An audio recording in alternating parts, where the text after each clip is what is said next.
To play legato is to overstay the welcome of a note before the next.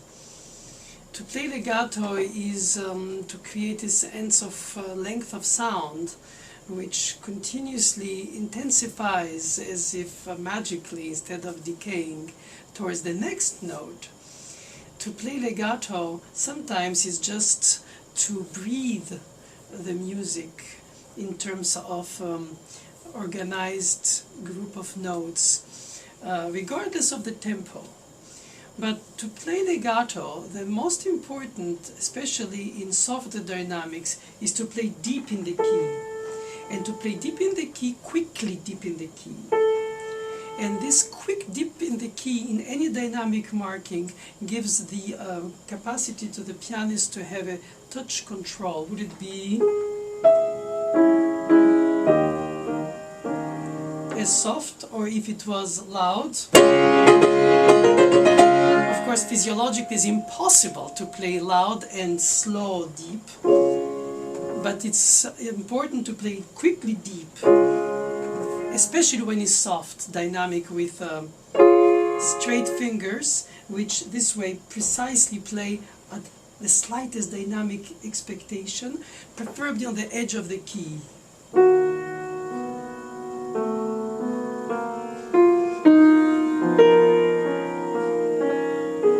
Because of the action of the piano, it's easier and lighter or more precise to trigger it from the edge, like the beginning of this sonata, biting the tongue of the key, literally, well, biting, squeezing, and then not in the middle of it, where it's so louder than one wishes, and this way it's as soft as one needs. And sometimes the practicing of exercises helps. For instance, especially not so much for quickness, but more about independence of tendons 4 and 5, 4 and 3, or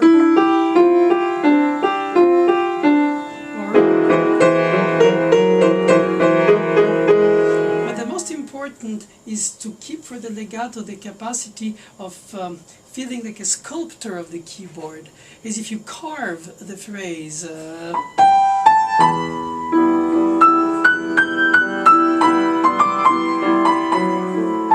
And feel the intensity of the transmission of the energy of the tension between the knuckles, as if it goes through as a bowing of 4 strings of a string instrument. It's a kind of image, but it helps to, of course, it helps mostly if the freedom is in the wrist rather than the tension in the wrist. And the tension should be in the palm support of the hand, so that it doesn't drop or break, while remains very supple and flexible and open with the forearm that releases the natural weight from the shoulder.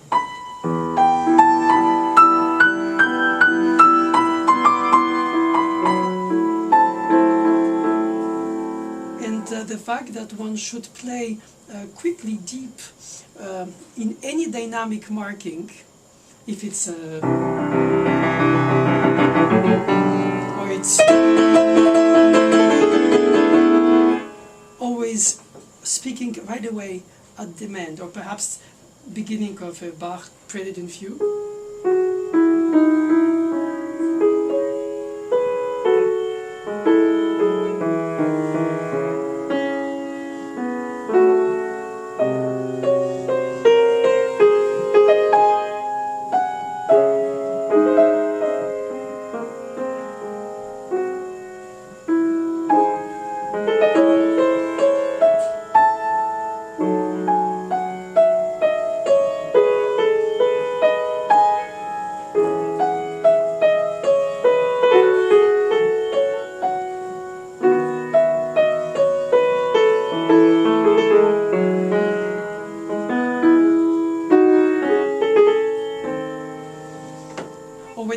becomes more intense, as in the Chopin Etude, which is so inspired by Bach. The melody out, the accompaniment softer.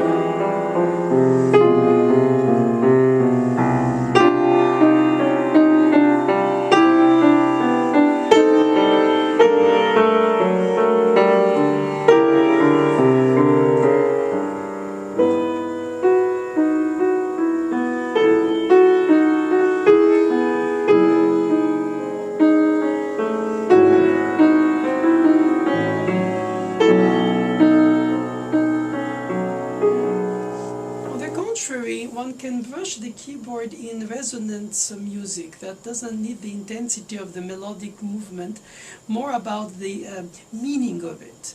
If it's just colorful beauty, more atmospheric, more just for the sense of the mood, rather the intensity, not play beautiful but meaningful. If you play meaningful, you have to play deep and inside the keys quickly, from close up, in order to create a sense of sostenuto sound with the texture.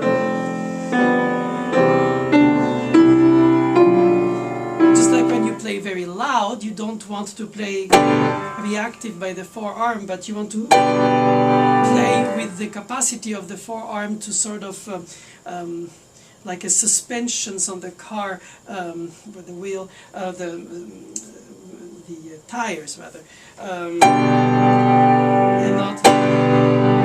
So it gives a sense of like generously entering in the keyboard, like.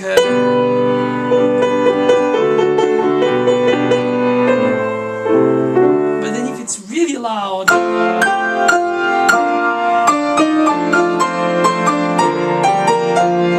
Concerto or the Mozart Pictures Kiev.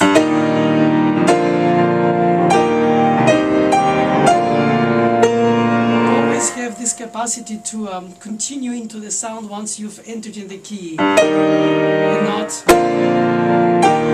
of course, if it's loud, you'll be banged, and if it's soft, it will be empty sound. So, for instance, to go to the example of Debussy.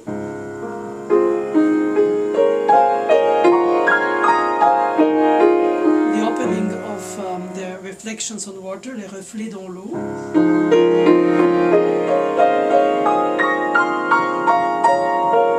You don't listen to the note, you hear the resonance of the note once it was played. Wah, wah, wah, of sorts, not matter-of-fact played. Of course, the matter-of-fact playing comes a lot with articulation, for instance, in Bach Prelude. If you choose to do it so mechanically, or even more legato. But it connects the sound still with precision, but you wouldn't play it, you shouldn't, because it's flaky, it doesn't have any precision at the moment of impact. The energy of the impact, not the loudness, the energy, the speed of it, that penetrates it quickly.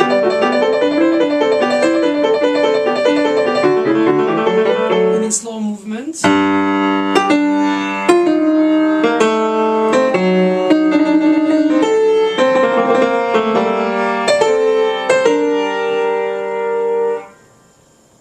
And factually, one can always play the resonant, let's say, brushed sound more in the Impressionism, of course, or even in the Expressionism, like Opus 119 by Brahms.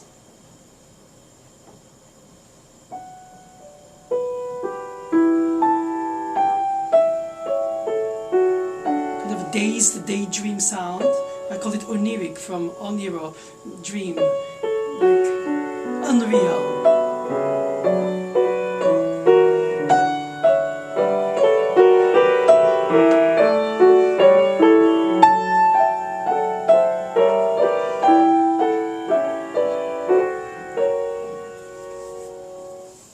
Of course, when you want to play Debussy, you also want to not only be porous and like, for instance, Sarabande. That's how we expect to hear Debussy, because it's supposed to be not thick. It's supposed to be sort of like parfum or something delightfully ephemeral. But in fact it can be also voiced. You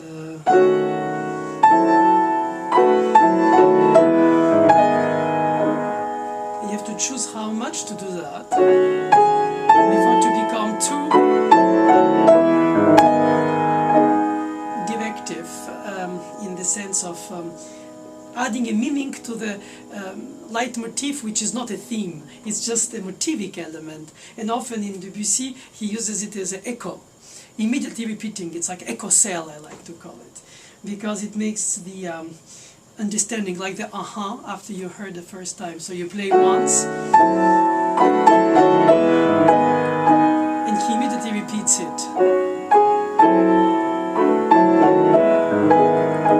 Then you go to the next cell.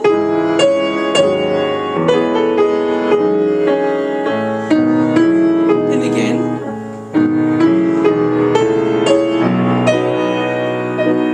And then he goes to the next phrase, cell. And again, immediately. So it's tempting to play echo immediately after as an echo, but in fact it doesn't necessarily need that. It's just the fact that he repeats himself, to say, like that, and his expression, sorry to be so childish about it, is to repeat himself, but right away. The contrary of, for instance, Scarlatti.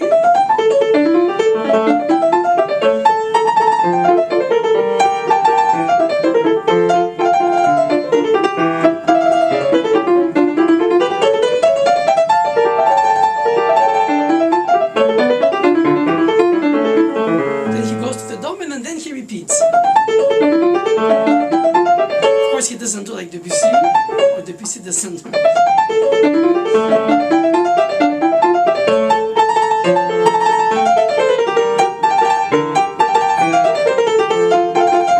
I had once taken out all the cell repeats in Debussy's progressive sort of motivic developmental system, and it's almost emptying it from its meaning. So the repeat is not just a repeat for redundancy, regardless if it's written or marked as a sign. It is a way to better understand what we hear, to better penetrate the melodic or harmonic elements that perhaps escaped us right away. So I think it's to do with a sort of a GPS of the performer, and for the performer rather, which helps the understanding of the piece. But to go back to the touch, I think it's very important to keep the sense of search for the legato. Legato is not always only overstaying.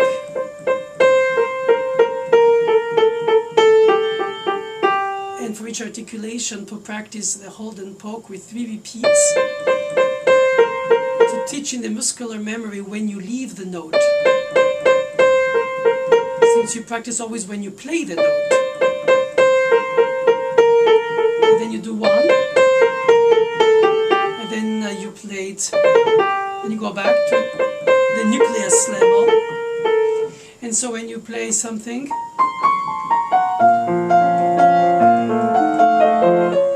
you can choose to do it very lightly or very intense.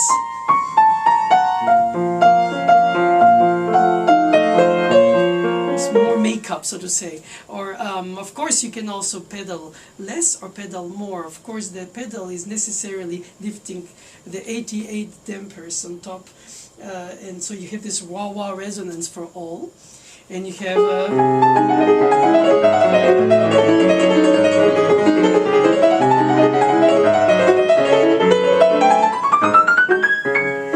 but in fact if you do it only with the finger pedal,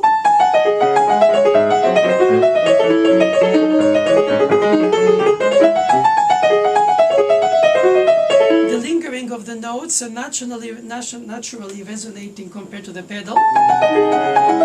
But they do, but everybody does, not only these. So in other words, you control a little bit better the amount of sustained notes compared to the rest of the resonance of the keyboard, especially if it's chamber music or especially if it's a softer dynamic. Because when it's chamber music, you don't want to overwhelm with your harmonics the other instruments, like for instance the beginning or the finale of the F minor quintet. The cello plays the theme, and piano, so you don't want to play, or not even, not dry either.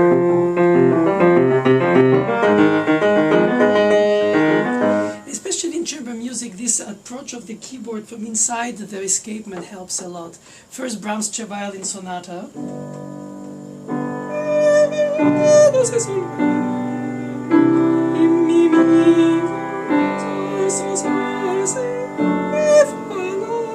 This kind of penetrated soft tones that resonate as if horns from Bach background, or the beginning of the Franck Sonata.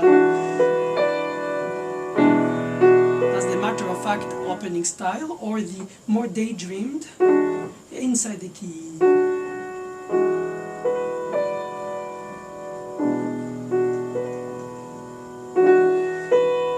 Sometimes if the double escapement is not perfectly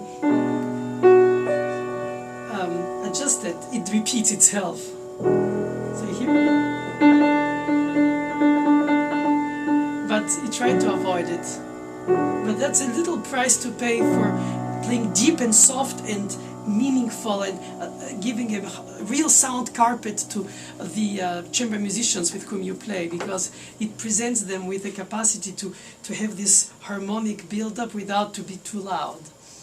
And so it's very important to try to find that, especially Brahms, of course, but also something very light, articulated, like a Mozart Violin Sonata.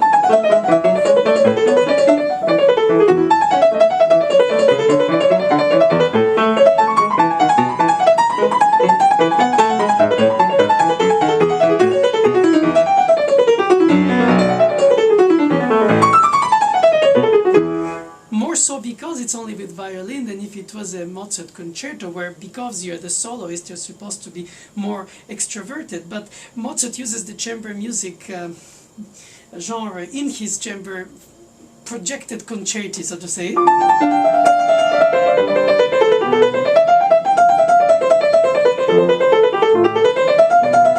His development of 488, and you hear the clarinet and the flute and the bassoon.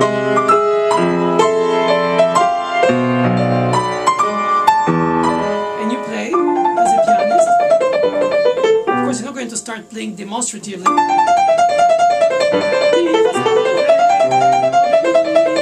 Even if there are more than in the violin sonata.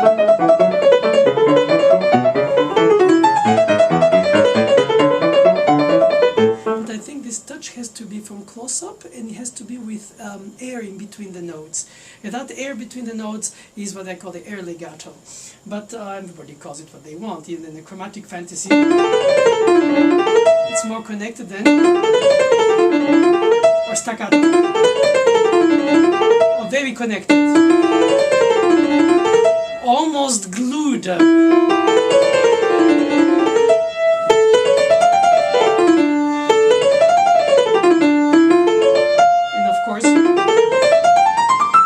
Avoid the thumbs and be more Baroque in the fingering, and feel their sub-phrasing in the articulation.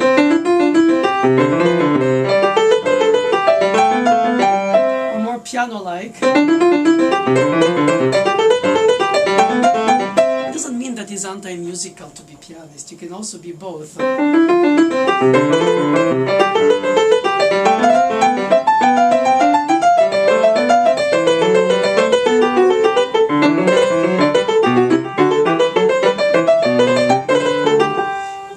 In Bach, the melodic line, the harmonic line, and the rhythmic line are all in one part, with the 2 3 4 1 2 3 4 1 2 3 4 1 2 3 4 1 2 3 4 1 2 3 4 1 subdivision of the design of the group of 16th notes, which seem to be perpetually following and flowing, not following, but they follow also. No, it's flowing, that I meant to say. But not on the downbeat. It's not.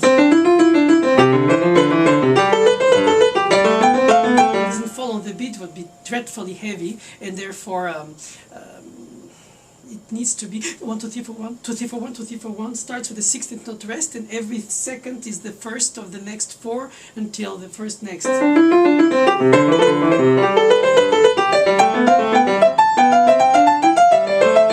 you have 2, 3, 4, 1 and 16th notes in the right hand, and 2, 3, 4, 1 and 8th notes in the left hand.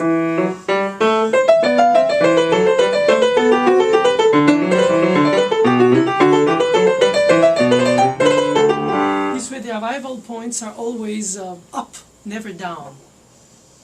And in that sense it's very Baroque. Even in the slow tempo of the C-sharp minor 5-voice fugue, you have the legato and then the vocal type fugue.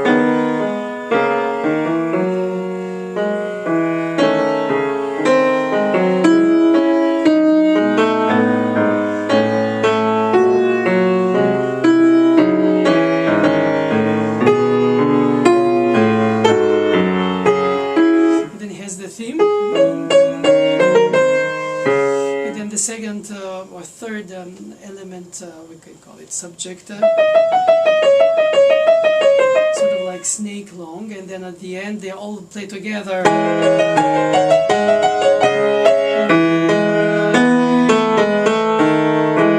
And then, so the variety of superposed touches is very, very meaningful. All these elements are like speaking more than singing. Of course, the legato is not something that is only the connection of the sounds, is the direction of the line, is the meaning of the sentence. You could have a legato even of disjointed notes, like in the Chopin Etude.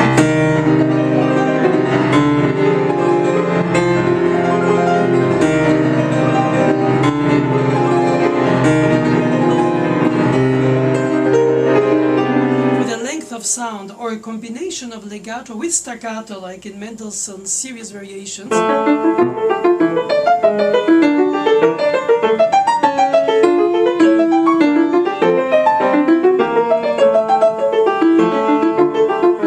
Or you can have something extremely legato by all the parts in the chromatic ending of the Bach chorale O Mensch beweint ein Sünde groß.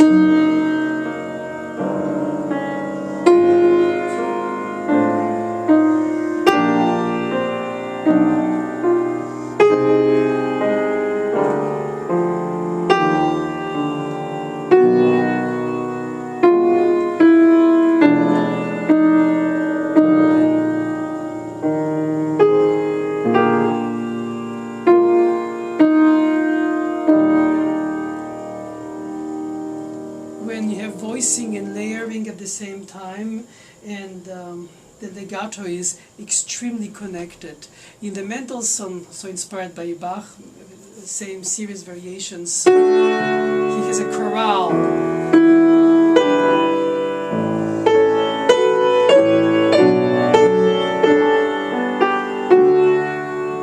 So the legato should apply also for the secondary voices, 6th under.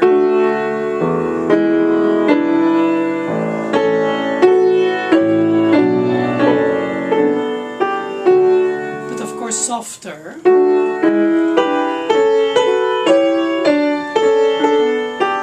and practice it without pedal,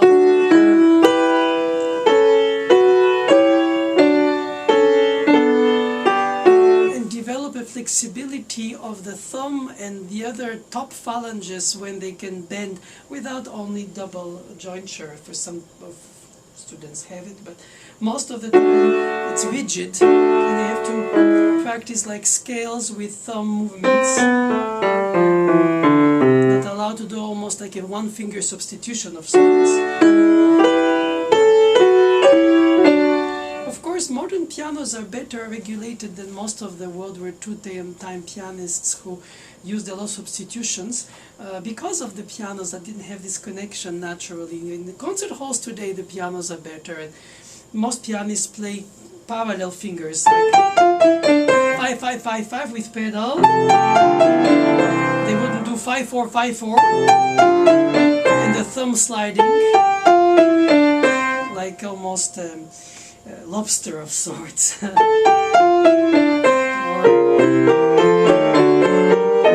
So the very perception of the legato by the finger connection rather than the foot glue with the consecutive fingers, even if the pianos of today allow it more, is not the same.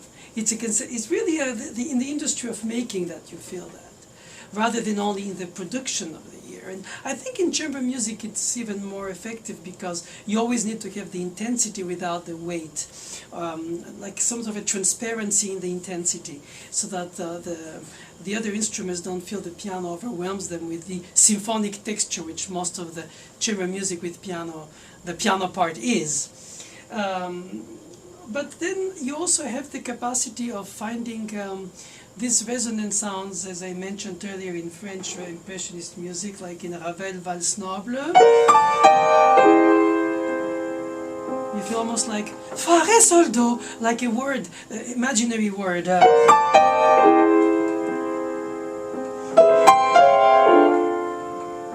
So the last note resonates from inside out, so to say. Whenever these first three are more extroverted, like some kind of flying away of birds or something. You cannot do that with a linear melodic line of a meaningful, beautiful sound, but meaningful sentence like Beethoven 78.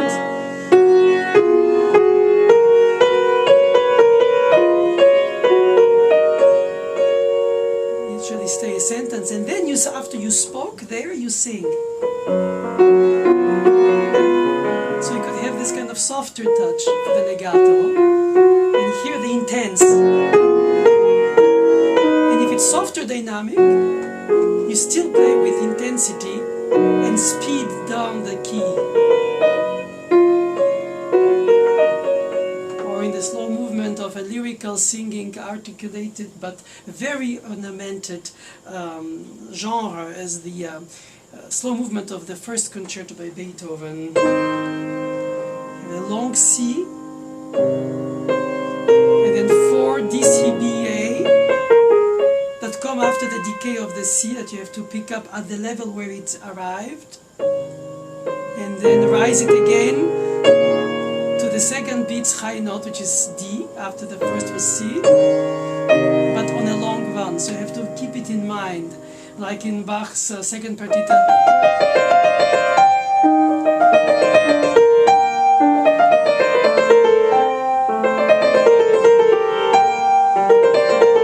So this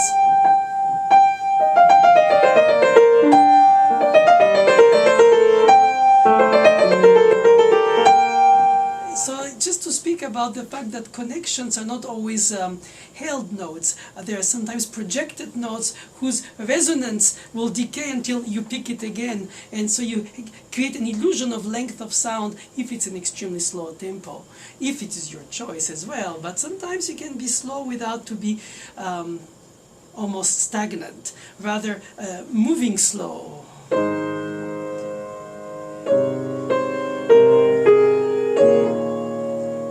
Have to prepare it as in the slow movement of the pathétique, so that when you go into the triplets or sextuplets variation section, you don't have to slow down. And in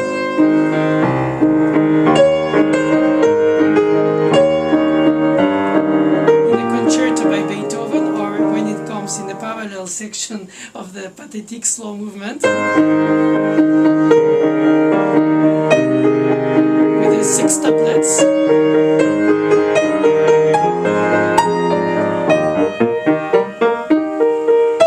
Legato top, 2 and 1, almost a bowing of a violin for the 3, and then staccato or pizzicato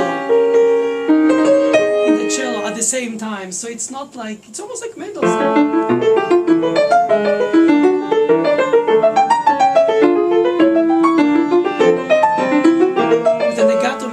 Inside the texture, a bit like Fauré's first Barcarolle.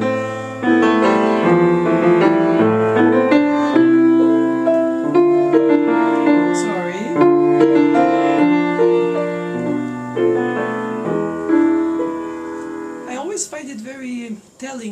composer chooses to interiorize the melodic line as if to hold it in a home, like protecting it, and not only displaying it as most of the bel canto imitation on the piano, of course, brings us to do, which is also beautiful.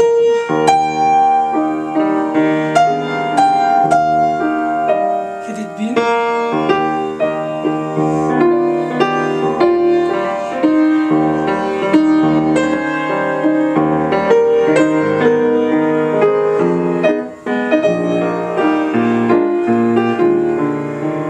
Or in a bass.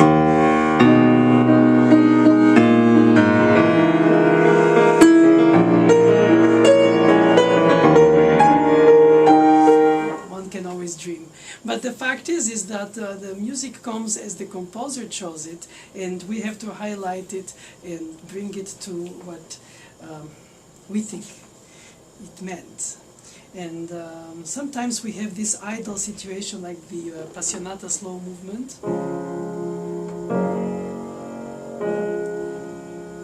where you barely distinguish the melody from the harmony since it's a chorale in 4 parts.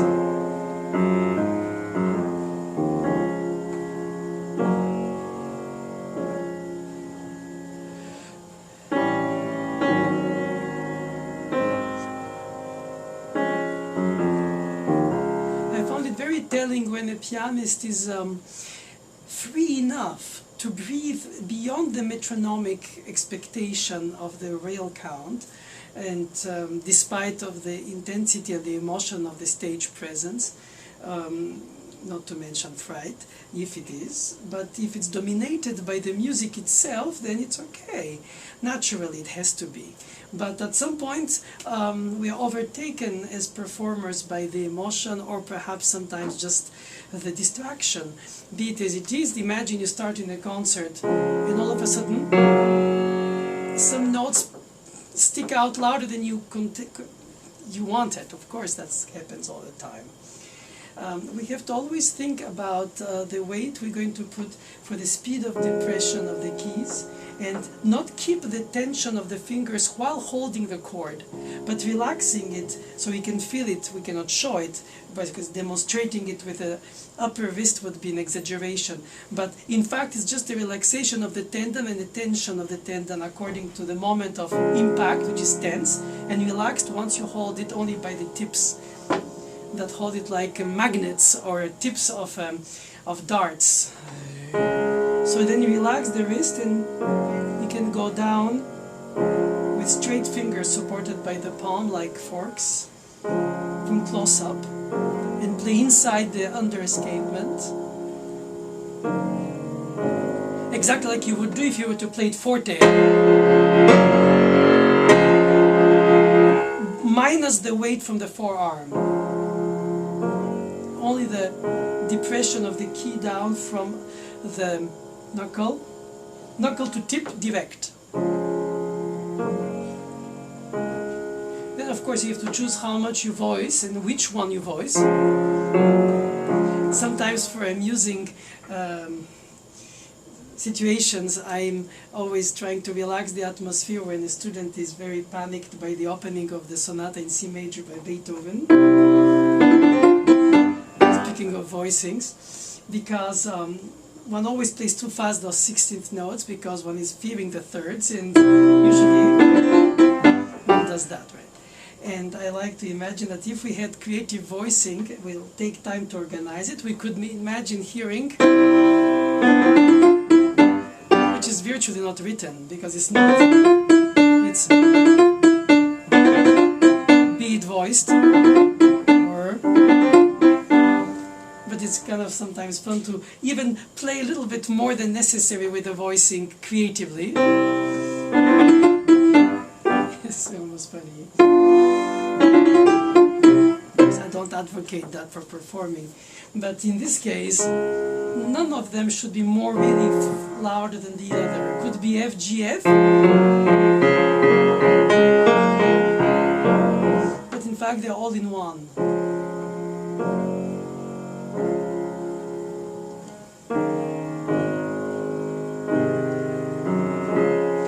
most of the melodic line is with repeated notes. And those repeated notes you have to replay inside the lifting of the key. Just before the key stops sounding, and before you lift it too high, and you replay it.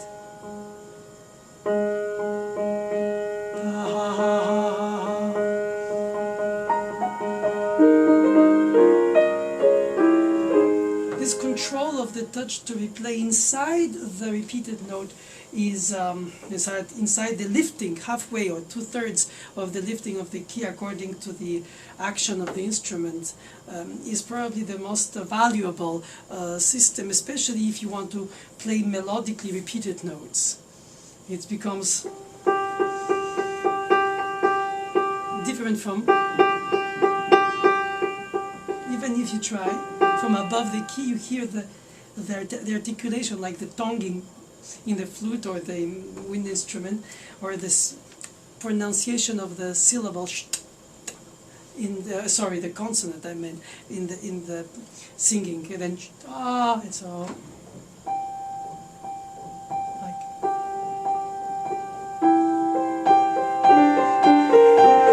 And I would say only the final G, which is the major ninth, once it's harmonized, that brings this sunshine rising, should be played from above. All the others, I think, should be played inside.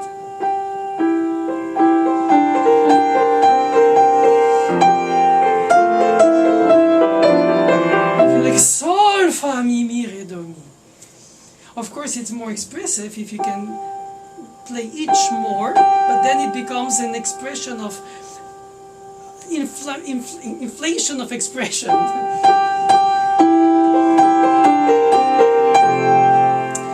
But when it's into the dynamic indication, like in the beginning of this ballade, this piano, but then towards the end you have something very opposite. Then you have this direct articulation attack, and then the chords go so fast that you have to consider them as a series of secondary dominants by group.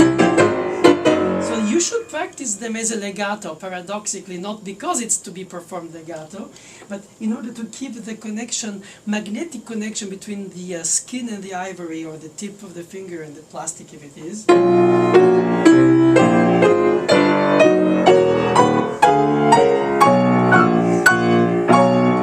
With a fingering that could allow 5/4 perhaps.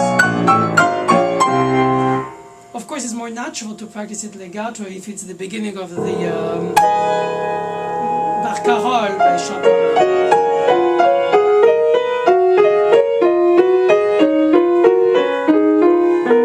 And to feel the inner voice going by 3-2-1, 3-2-1, and then 2-1-2-3 by 2 and 1 in the cradling.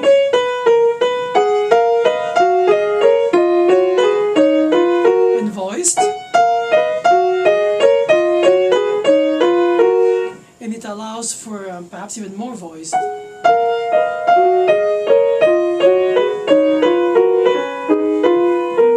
And then the elegance of the accompaniment pattern.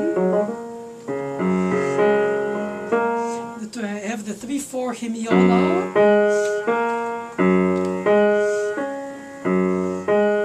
As a path of walk, and then inside.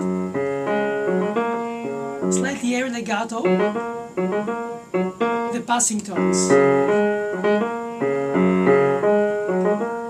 Almost like in Bach when on the modern piano you would lighten up the 16th notes, air legato, so they bridge from in here. If not, pedal on passing tones with even whole tones becomes heavier texture-wise. I mean, it's tempting.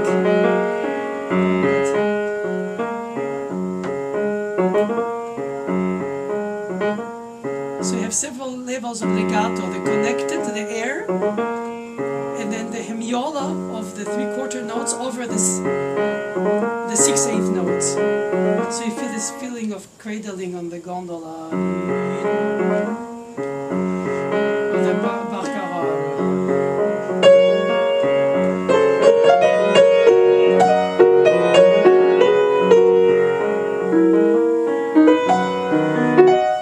course, in the top part, the thirds has to be highlighted in the top without to play the unders too soft. And a slight rubato of delay, as if you don't want to rush into the ascending fourth.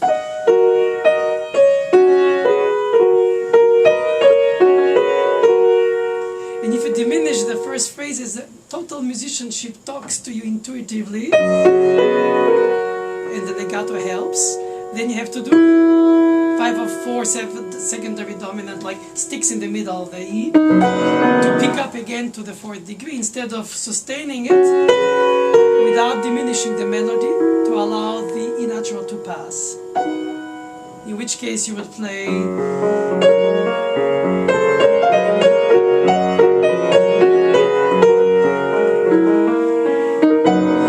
now crescendo, which is completely anti-intuitive and is contraindicated even probably for the most natural musicianship, which is to diminish tension and release and build another tension, the 6/4 on B. But I would say that ideally one should maintain the melodic line in terms of dynamics that you would drive with your playing flat, and just the music raising itself, like as if you float on the water and you let the water rise you or drop you.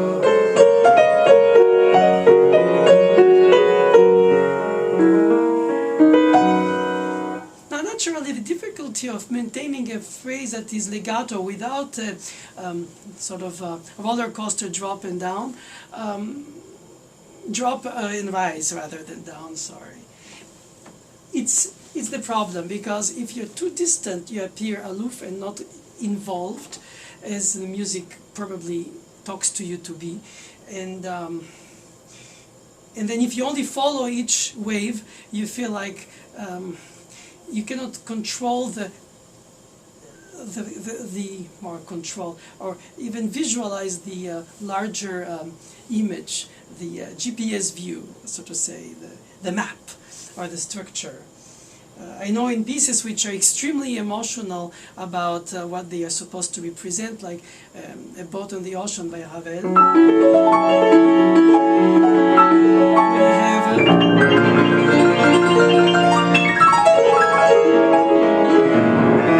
it's so primarily obvious that you almost feel the splashes when you play it, so much the music evokes the nature in a pure, direct way.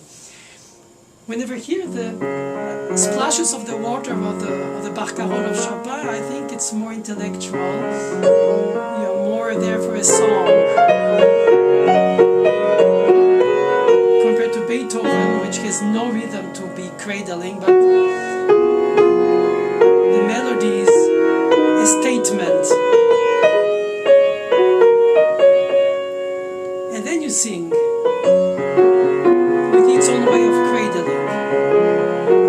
When Beethoven is exploring the piano to its extreme of the day, the instrument, the Tempest, the famous recitativo in the recap of the first movement, all in one pedal of the day, which would be today translated in several pedals.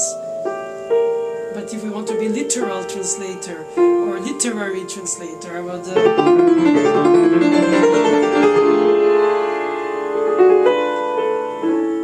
the second one as an example.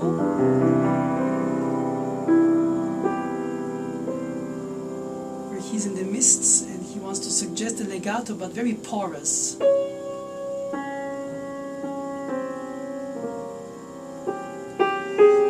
Or from distance, if you want.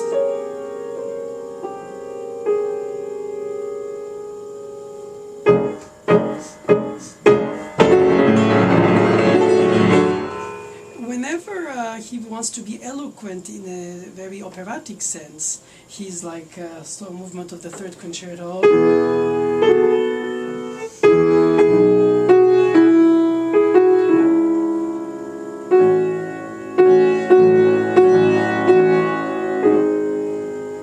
And you breathe before you go to the relative minor with the ascending sixth, which is this leap of love.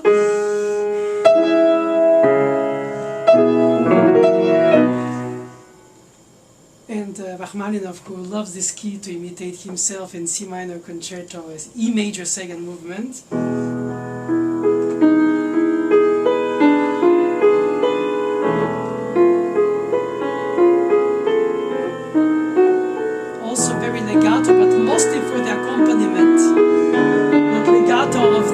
inner voice, because it's not the piano solo that plays the melody, but the flute.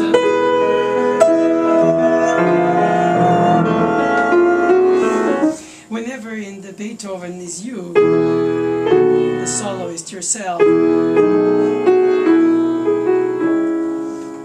And he's such leaps forward in the fourth concerto, where he doesn't harmonize anymore, he doesn't melodize anymore. He's mostly into the contrast between the recitativo, basically the base of it,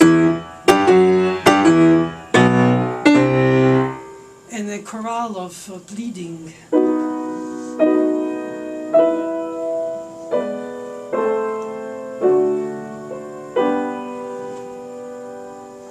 I find it fascinating how the melodic line's meaning, the direction of the line, justifies specifically of the type of legato we could want to learn, to practice, to harness, to eventually, as I like to say, sculpt. For instance, the beginning of the 13th Nocturne by Fauré is really string quartet setting.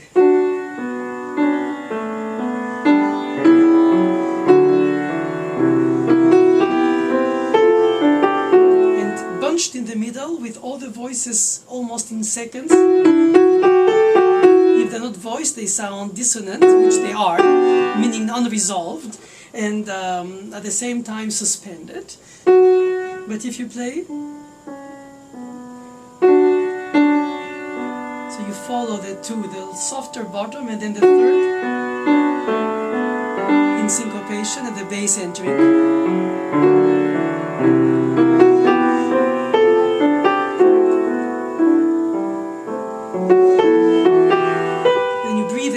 To restart the second sentence from the subdominant. Then the crossing of the tenor over the alto. And then the sigh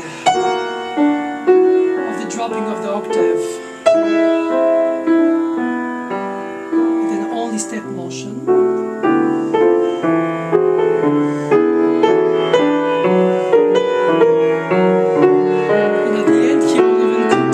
Scale going up from the middle.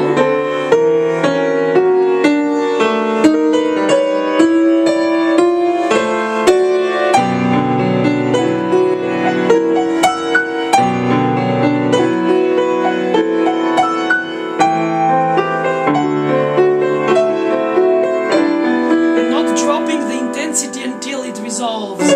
Not diminuendo. Because it helps to have a plagal cadence, because it's without leading tone, so it's less tense.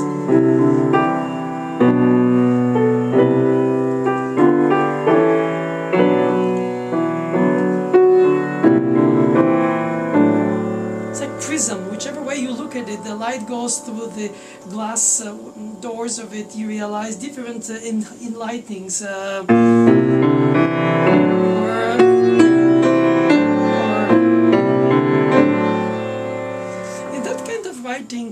For piano as a string quartet, already another composer who became deaf, like Fauré, was deaf when he composed in 1923 the 13th Nocturne, was Beethoven when he opens 110.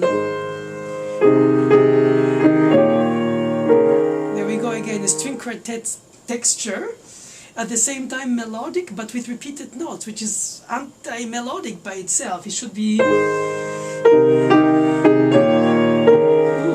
Sorry, but it's so fun. There it is, here is melodic, here it doesn't repeat. So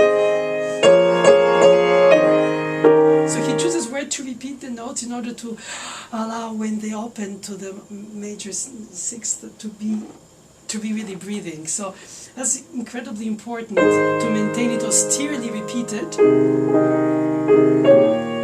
but melodically repeated.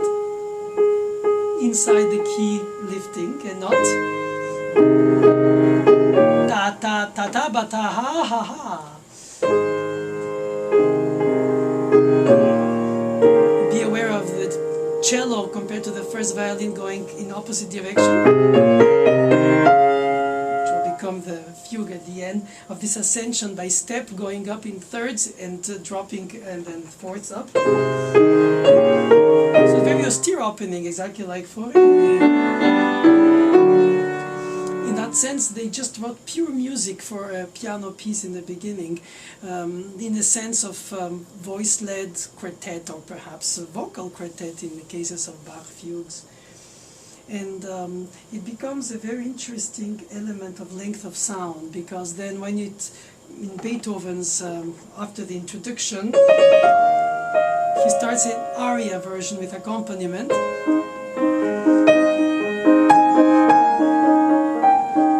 You want to diminish the G because the A is the appoggiatura, tension release. Everybody feels that by birth in music.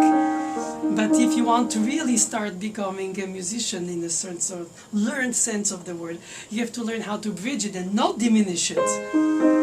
Go anti-intuitive, counter-intuitive, and can maintain the G to bridge further. By the short long, because this way the short long is not the long short which we expect in the 3/4, so it keeps us on our toes for the next. If not, he would have done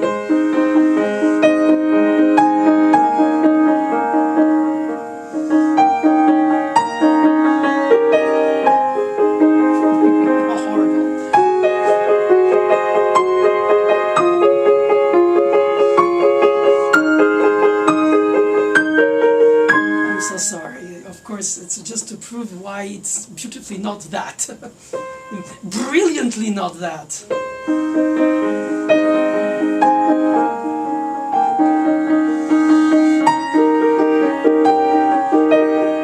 What makes it more difficult for the pianist is that the accompaniment couldn't be more banal. It's like it took something from the lowest drawer of Alberti accompaniment types and just say, I'm just going to fill it up with something, but not something that will be striking enough to distract me from the rise of the melody, the soar of the bird in the sky. You don't want it to be distracted. In the opening, it was in string quartet.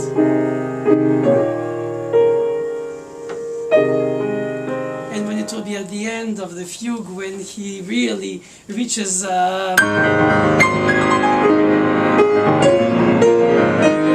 of course, Beethoven is an amazing developing brain in music thematical elements.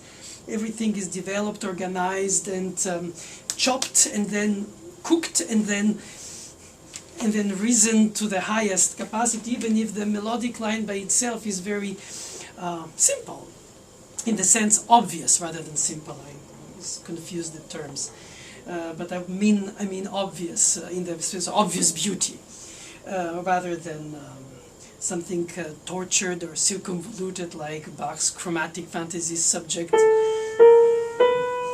to prove his point of the chromaticism which he's exploring, all semi-steps, or mostly.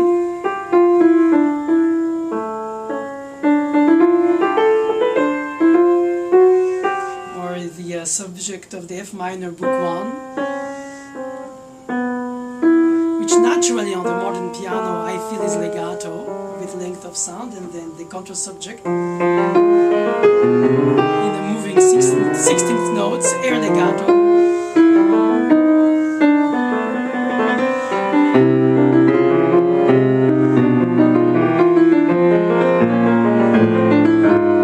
Of course, it reminds me of Richter telling me in a lesson, if you voice out so much each entrance, then you defeat the purpose of the fugue. It's not the one voice at a time highlighting, it's all voices followed and driven and catered. And so I have to be careful not to start playing too much out, voicing this third entrance of the voice, because then I kill the second voice, which finished exposing.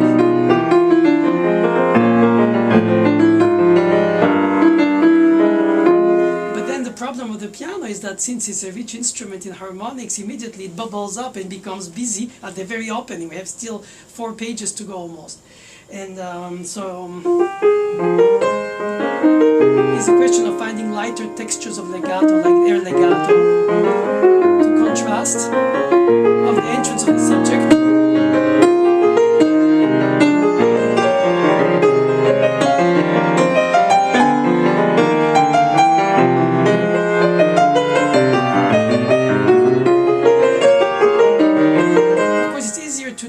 With fugues, Bach wrote in the well-time period in quicker notes, as if I think it is because of the time signature.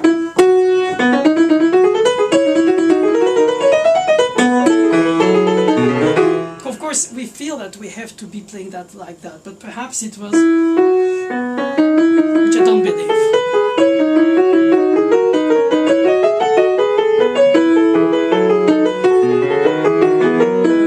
It becomes didactical, which is partly what it was written for. But anyway, interpretation in Bach is in the eye of the beholder. But in terms of practicing the technique, it helps to practice fugues that go with fast notes, like G major.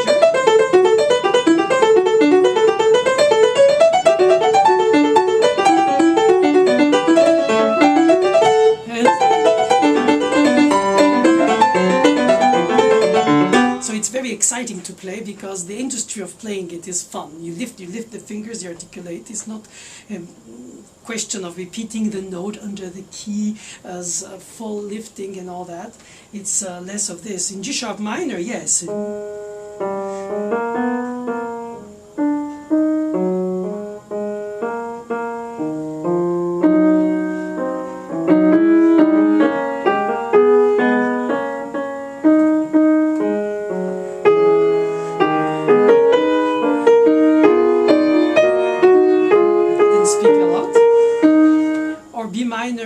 The end of the first book, the Prelude, that has literally trio parts written, like his organ trio sonatas. The melody in two parts, imitating each other and basically loving each other with tender and noble gestures. And the walking bass in the left hand, not always detached, possibly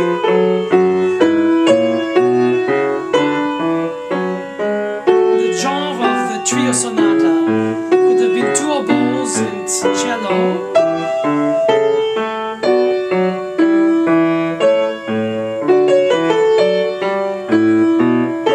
But clearly two and one. And some pianists want to have the left hand participate to this expression of the right hand.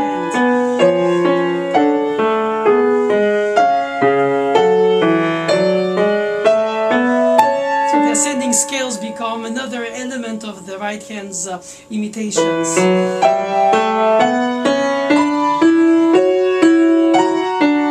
am I to say is wrong? I just don't share that because I think the texture suggests a lesser involved left hand in order to let the suspensions, the resolutions, the tensions of the two other parts breathe in the fresh air more, so you can hear them without the intensity of the beauty. Of course, it is also beautiful, and you have to make choices, and the interpretation is choice. It's like painting a landscape which is framed. You cannot go outside of the frame, because then it's not a painting, it's just the landscape itself. And I think in a way we have to find a way to be expressive and truthful to everything that we hear, that we have to present in the texture, while hierarchizing it. And when Beethoven does it for us, he hierarchizes it for us. Its hierarchy is the melody only, at least to me. But when he involves it in the third and the fourth inside the melodic line of the 109, it's already more embedded inside, a bit like Fauré in the when the melody is in the middle rather than in the top. In the climax of 39.5, the etude by Rachmaninoff,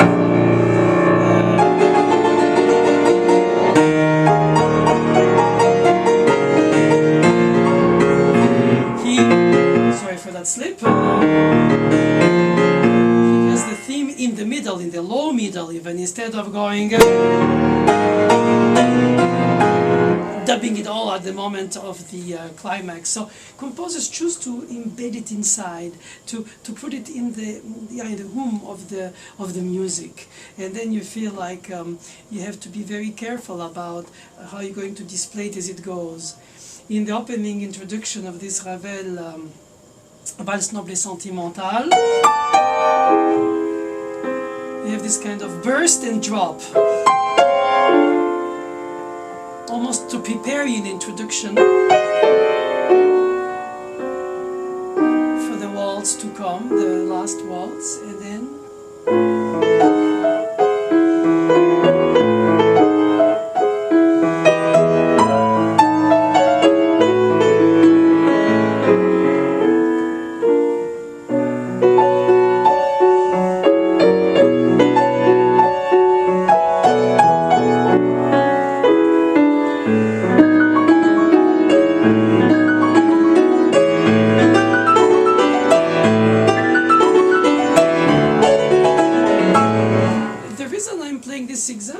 because so much things are happening in terms of legato that is so sophisticated, because in a one way you have the melody,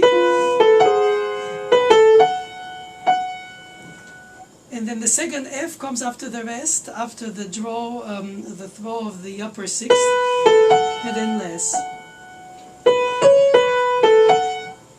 You can almost see the gesture of the couple dancing in the waltz on the imaginary, elegant gesture. And then at the same time, you have the accompaniment with the dominant and dominant. But here, he chooses to break it into a larger amount of octaves, so that in the middle of this break of the F sharps of the melody, you have the inserting inside itself the tip of the accompaniment pattern, which could partly be the melody and becomes B-A-F-E-F, or in fact it's only,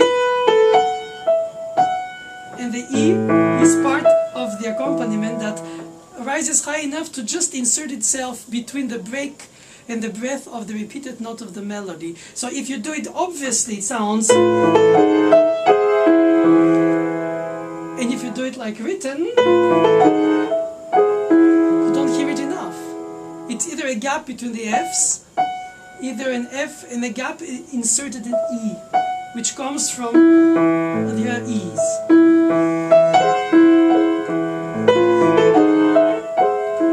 It's a very subtle type of legato, because it's sort of a collage combination that allows for elegance in the accompaniment, long, short.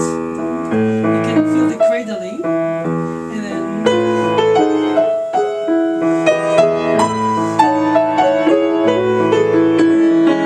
the hemiola rhythmic breakdown, and a tempo. Does that same thing, but this time the D kisses the C sharp of the minor ninth. That's improvisation. That's right.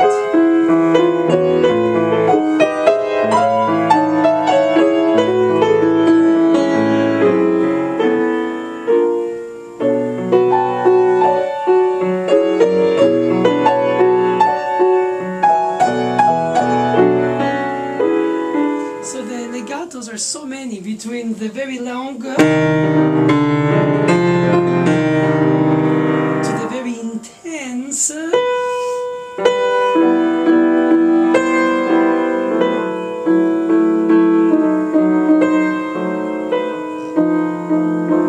transformed by the harmonic transfigurations, syllabic spoken, oh we, oh please, or something. Simple words, perhaps two-syllable words that mean something, a complaint perhaps, or in the left hand in the next one, Prelude.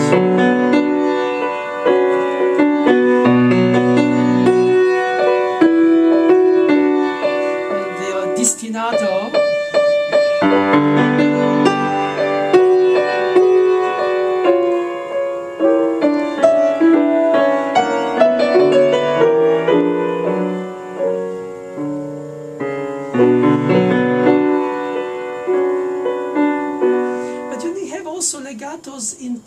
of inside things that are very percussive. For instance, the opening of the Valse Noble, obviously it's not legato.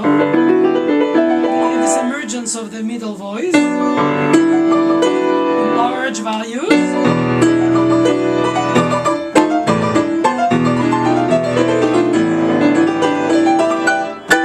Okay, dominant. But then in the middle of the development you have this chordal progression, which is almost like a harmony exercise of circle of fifths.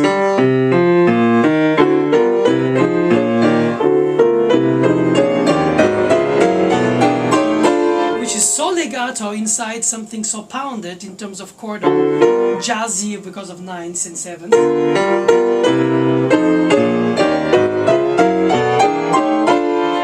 To be able to play legato even in this intense chords pounding.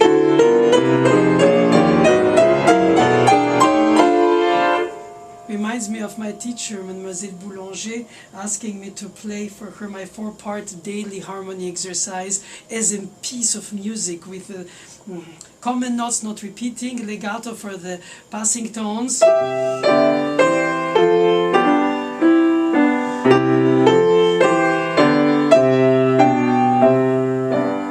It's not the quality of 1/10 opening musically, it's only an exercise, but you would do it in the same attentive, pianistic way, even if you're not pianist per se, even if you're theorists.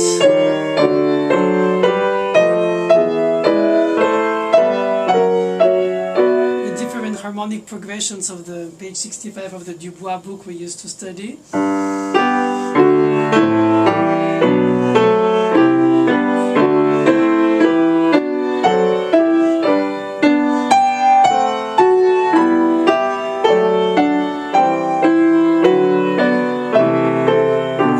With a pencil in the mouth and go, just because we wrote it and realized it, so that you hear it, and when you play perhaps something in 4 parts like that in a music masterpiece, you would feel like all of a sudden enlightened by the same desire to do it well. Of course you want to do it well because it's a masterpiece, not your exercise. But you feel like, for instance, in the opening of the cycle, Love and Life of a Woman by Schumann, you have... I forgot in which key it is anymore. I think C flat.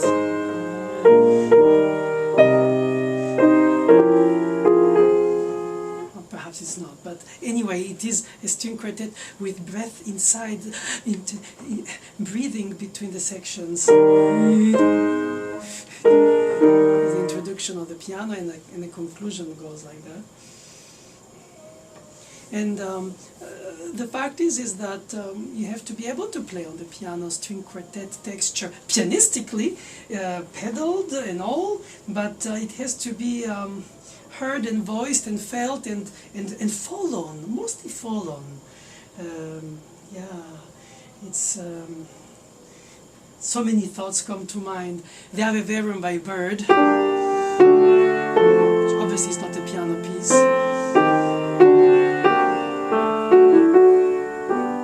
Or the opening of the Mass in 4 parts by Bird.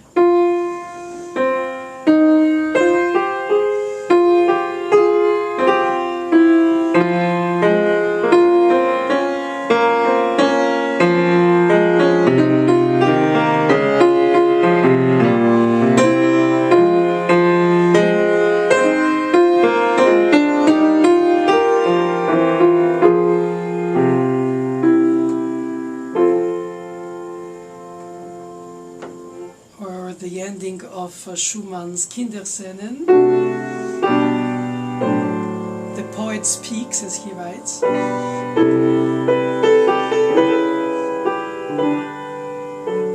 So 4 parts.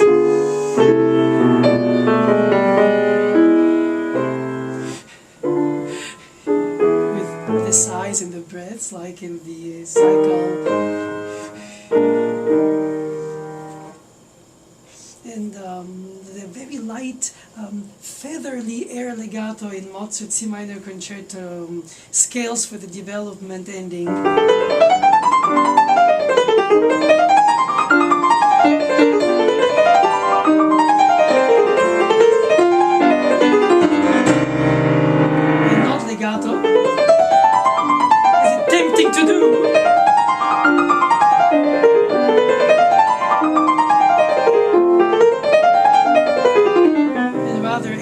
legato.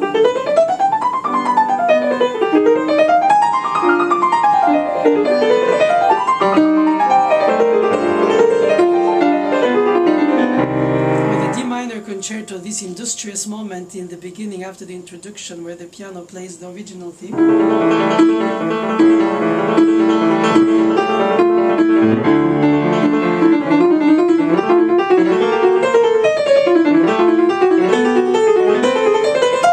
Like the Chromatic Fantasy by Bach in the same D minor key, in the same Don Giovanesque D minor key.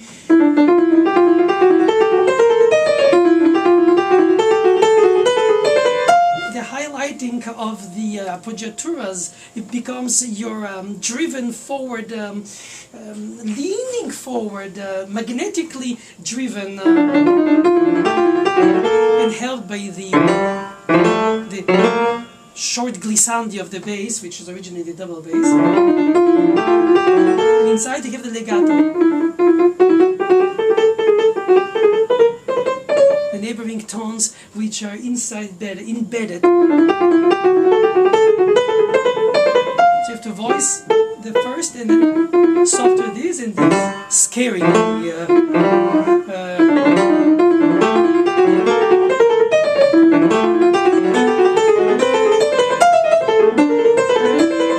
follow it. E, F, G, G, A, B, C, C, D, the second F is the higher F, so to say, so again without me talking.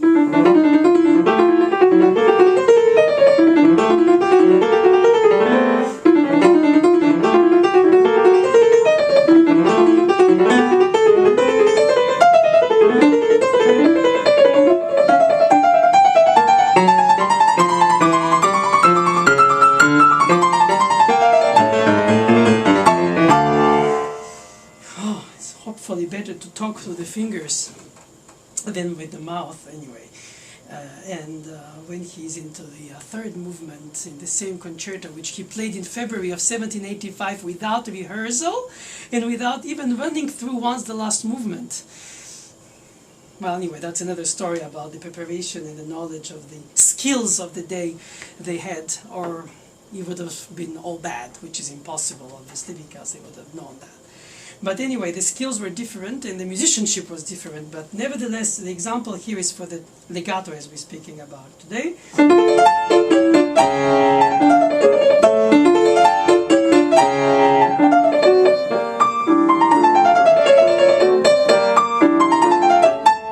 After the tutti, the piano enters in operatic way, legato, soft, perky, pleading, playful but in minor. The chromatic up and the descent with 2 and 1, 2 and 2, well, slurred and 2 staccato. So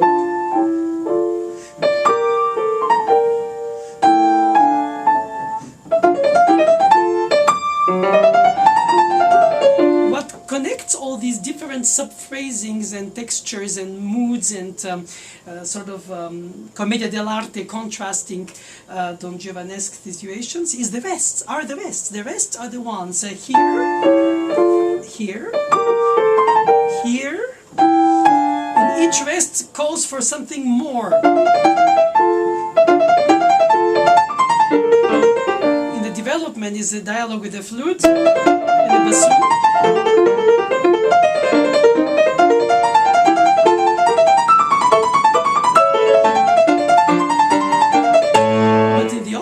It's not as developed and connected, it's just so.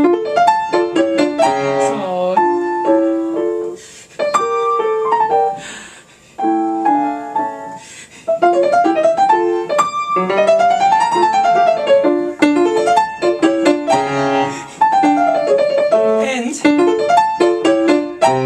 then how to surprise relative major. So you could surprise with subito piano.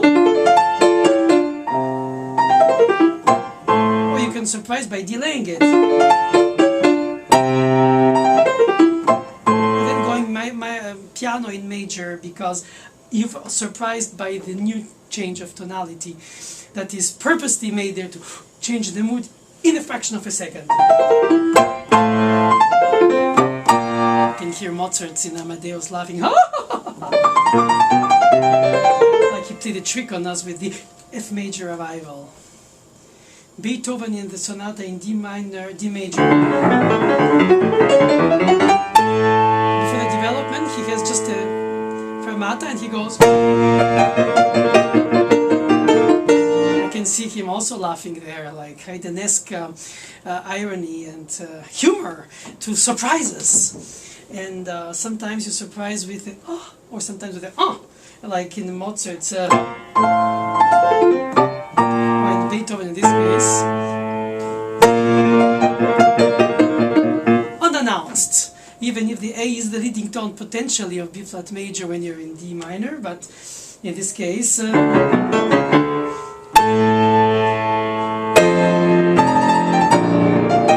I announce my arrival. Of course not. And here in the Mozart is in F major.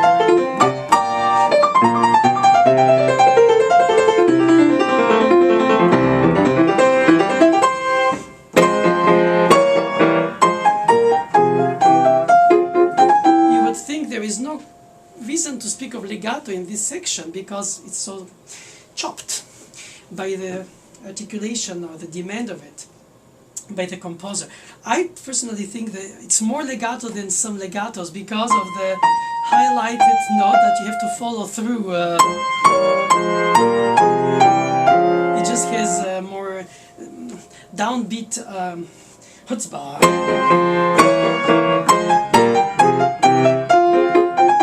Is divided by two phrasing, but you should follow the levels of each of the first beats in order to create a sort of dropping scale. Not too much, just a little hint, not demonstrative, because then it would be not elegant.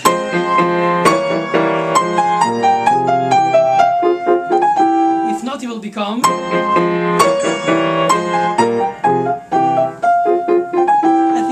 Exaggeratedly demonstrative in a way, right, but not totally convincing for me, compared to the flat way, which would be too aloof for me. But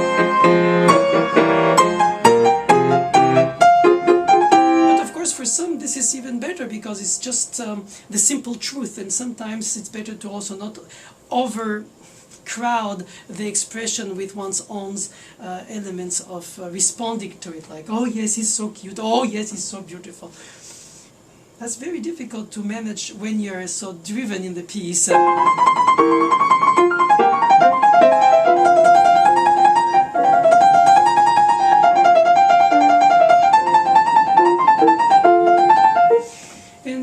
when you're into the chamber music, you decide with the partners what you're going to do, and then you try to stick to it. Like the opening of the Fauré violin sonata.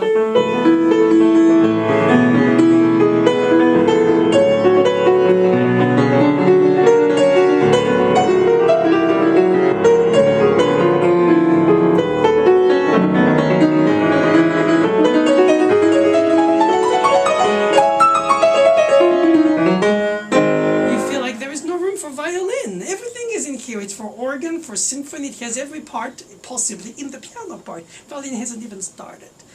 Whenever in the and you have to play it with transparency, not to be heavy in terms of balance with the solo instrument that will sing the melodic line most of the time. You have more harmonic. On the piano texture is the, for instance, the different ways Brahms starts his sonatas. And those are written after, chronologically, Fauré's first sonata, which is a very striking fact.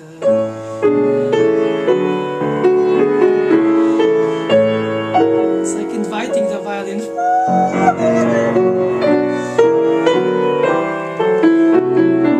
With a chorale, and the violin answers with this song. Then, to stress your invitation, the third entrance of violin, you give him a little bit of hemiola to stress. Then you go to minor, and you exit through the elegant hemiola, and the piano plays with the violin.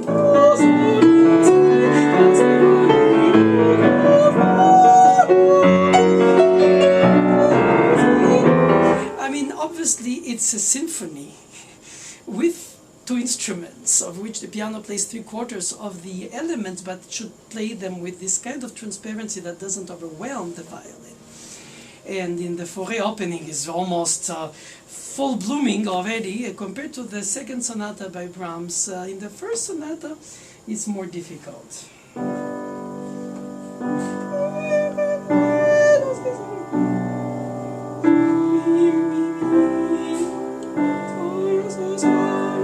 So subtly, Brahms gives the rhythmic element of the hemiola, the quarter and the eighth note, ta ta ta ta ta ta ta ta, the emotion of the melodies in the melody, when normally the violin would play the melodic line as a bel canto, singing, and the piano would have, here the piano is brain dead rhythmically, just low brass section with mutes, which brings the violin to exist in its own sphere, with rhythm and melody. So it's important to play under the escapement for the chords not to be abrasively loud. And in the third sonata, he starts with this amazing echo of the two hands.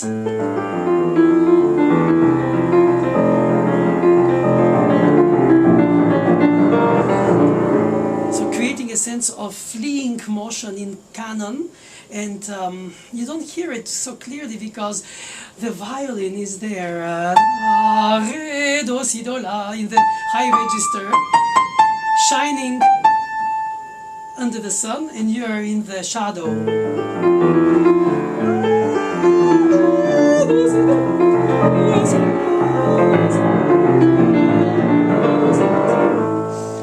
It's just to observe how the composers do so amazingly to create a mood by the atmosphere of the usage and the sort of management of the spaces, even with fewer instruments or even with a long instrument.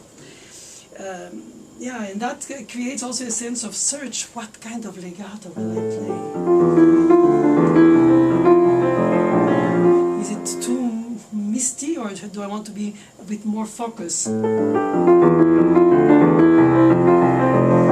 I want more basses and less right hand, since it's on the beats? Or do I want to hear more the delay of the right hand?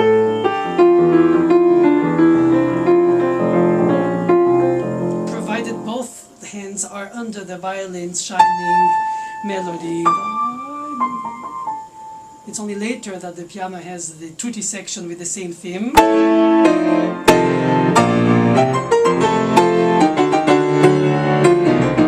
So inevitably, there the piano is a tutti, but in the beginning is the resonant sound carpet.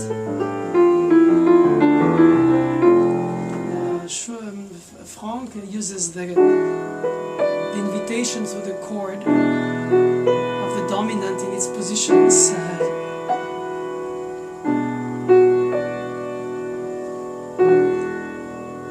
I mean, one can go forever to try to compare the different ways they invite the beginning of the piece through the different instruments that will start it. For instance, the second quartet by Fauré with piano and string trio starts with this tremolo written out in 30 seconds.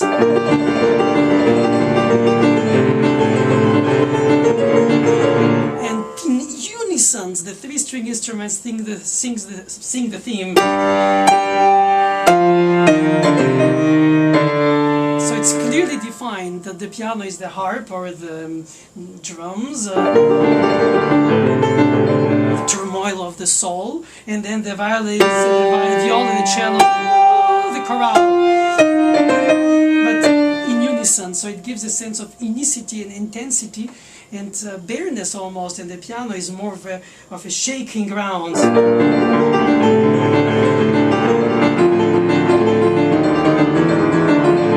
Of course, it's not a solo instrument, so with the three of them, it's almost like playing with an orchestra. Yeah, but for the balance, it has to be still careful not to play too loud. Compared to the first quartet, where he was much younger and even presented it to Liszt on his way to Wagner. and he was not deaf like for the second quartet, and it's so much more in the classical style. The unison is again in the strings.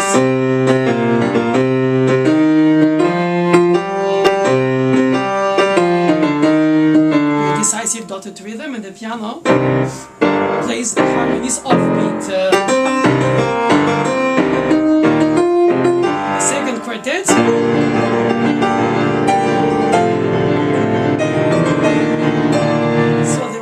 To build the intensity, or to fulfill the space of notes, or to leave it bare. So many things that have to be taken in account, of course, of the spacing and the ranges for each instrument, and how this mini symphony in terms of amount of musicians articulates itself in the indications of the composer's dynamics. But the quality of the legato is there also. We don't play staccato. You shouldn't. You should play involved legato inside the keys. Almost like shaking or shivering, as I like to call it. So the touch control is to do so many things, but I think the direction of the line is the meaningful situation that the legato supports, perhaps even colors rather than supports. But without a meaningful direction of the line, no legato makes sense, even if it's just for color effect. When you open the Debussy, you do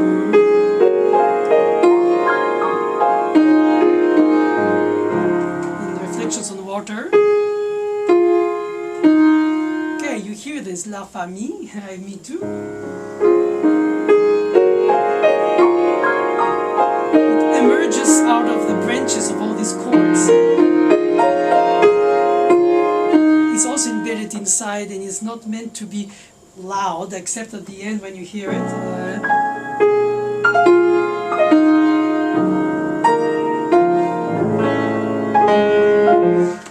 But in the opening you don't hear it, and then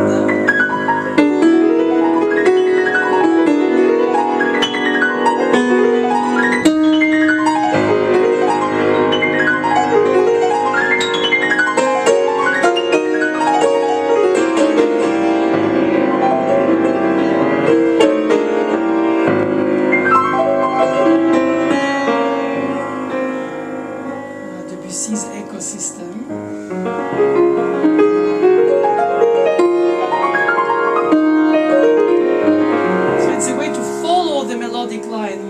Legato it per se, in the terms of holding it.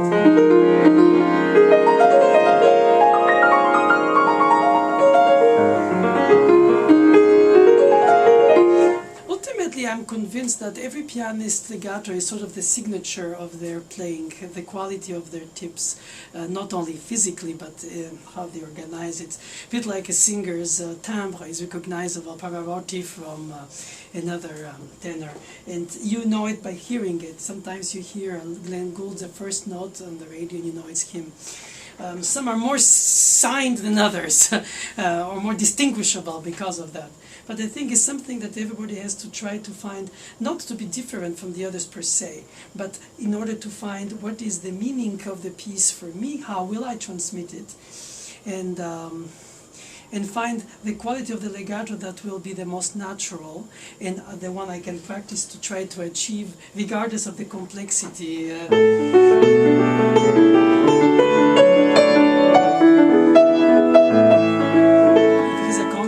Or if it's just a simple, so simple, chordal situation.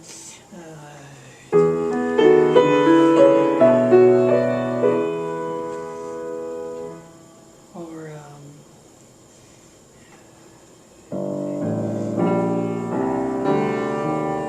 the Bach chorale for organ.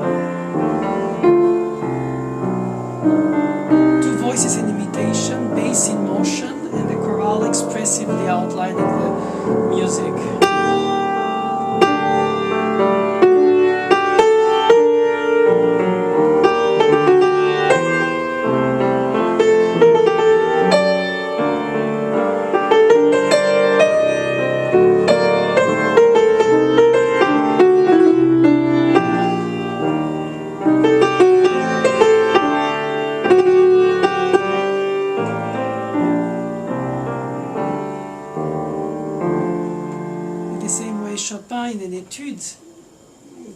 it's a Bach kind of chorale.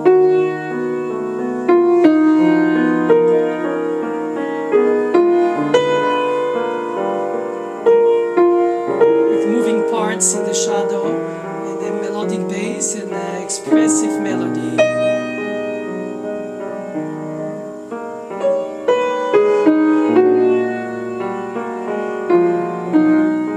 With the legato.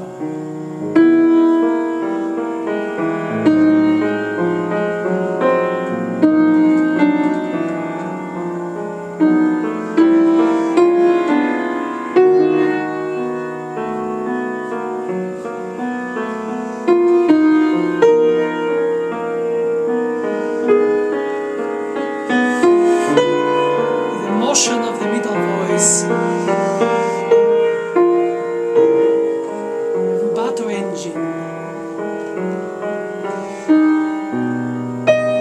not always delay the melody, but it's tempting.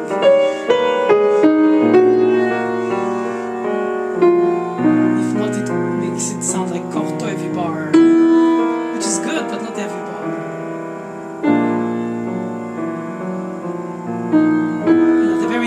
Just jumped. He moves to the key of the relative of the Neapolitan. Oh, wouldn't it be so nice to be in E major, but we are back in E flat. Like hope? No. He even finishes with a Picardy third like Bach would. I'm sure he amused himself in the good sense of the word to be in this kind of Bachian writing for piano. I only can imagine, but perhaps I overdream that. And somebody like Satie, who was the opposite of all these sophistication apparently of Chopin and Bach and Schumann and Brahms and Fauré and all these, and just writes a melody without consequence. Tensions or release, nothing. Well, everything. Because nothing. And the accompaniment purposely unsettling, but very simple. So the legato is legato, very legato. And a long voice.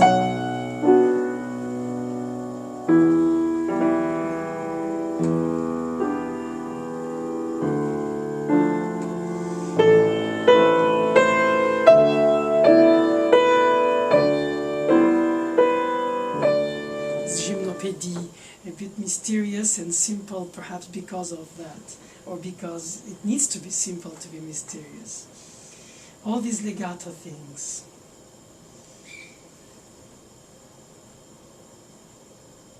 I have to play for you the beginning of the Mozart Quartet in D minor.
That was a good burst.